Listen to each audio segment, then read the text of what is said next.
ایک دفعہ ایک بوڑھا آدمی اور اس کا بیٹا سفر کر رہے تھے۔ چلتے چلتے انہیں رات ہو گئی۔ کھیتوں کے درمیان انہیں ایک چھوٹا سا گھر نظر آیا۔ وہ دونوں اس امید کے ساتھ اس گھر کی طرف چل پڑے کہ ہو سکتا ہے رات گزارنے کی کوئی جگہ مل جائے۔ کھیت بالکل ویران پڑے تھے۔ ایسا لگتا تھا کہ بہت عرصے سے کسی نے ان پر ہل نہیں چلایا تھا، ان کی دیکھ بھال نہیں کی تھی۔ ان دونوں نے اس گھر کے دروازے پر دستک دی۔ ایک آدمی باہر آیا۔ بوڑھے آدمی اور اس کے بیٹے نے کہا کہ ہم مسافر ہیں اور آپ سے آپ کے گھر میں رات گزارنے کی اجازت چاہتے ہیں۔ گھر کا مالک بہت اچھا آدمی تھا۔ اس نے ان دونوں کو رات گزارنے کی اجازت دے دی اور ان کے لیے کھانے اور رہنے کا انتظام کیا۔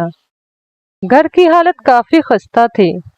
غربت صاف نظر آ رہی تھی۔ بوڑھے آدمی نے اس سے پوچھا کہ آپ اپنا گزر بسر کیسے کرتے ہیں؟ کیا پیشہ ہے آپ کا؟ آپ کیا کاروبار کرتے ہیں؟ اس آدمی نے جواب دیا، ہمارے پاس ایک بھینس ہے۔ صبح شام اس کا دودھ دھوتے ہیں۔ کچھ ہم خود پی لیتے ہیں اور باقی بیچ دیتے ہیں۔ اس طرح ہمارا گزارا چل رہا ہے۔ بوڑھے آدمی نے پوچھا، یہ کھیت کس کے ہیں؟ اس آدمی نے کہا، یہ کھیت ہمارے ہی ہیں۔ بوڑھا آدمی یہ سن کر بڑا حیران ہوا لیکن خاموش رہا۔ وہ سمجھ گیا کہ بھینس نے ہی ان کو سست اور کاہل بنا دیا ہے۔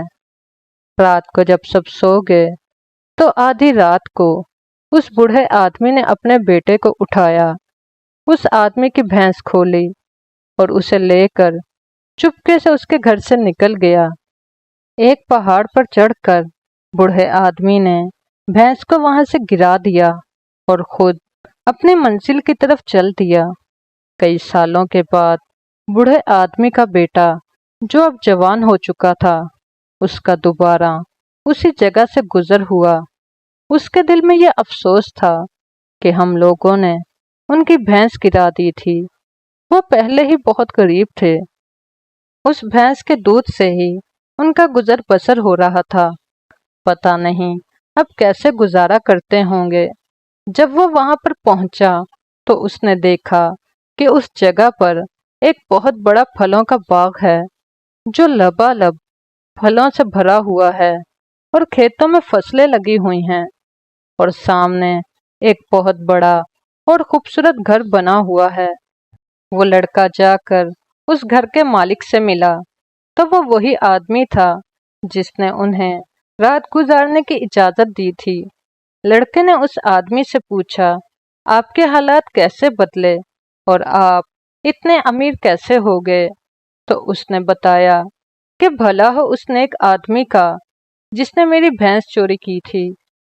بھینس چوری ہونے کے بعد کچھ دن تو ہم بہت پریشان رہے کہ اب کیسے گزر بسر کریں گے، پر زندہ رہنے کے لیے کچھ نہ کچھ تو کرنا ہی تھا۔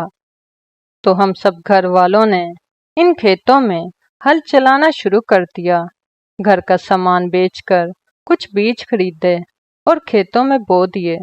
ان کی دیکھ بھال کی تو فصل اچھی ہو گئی۔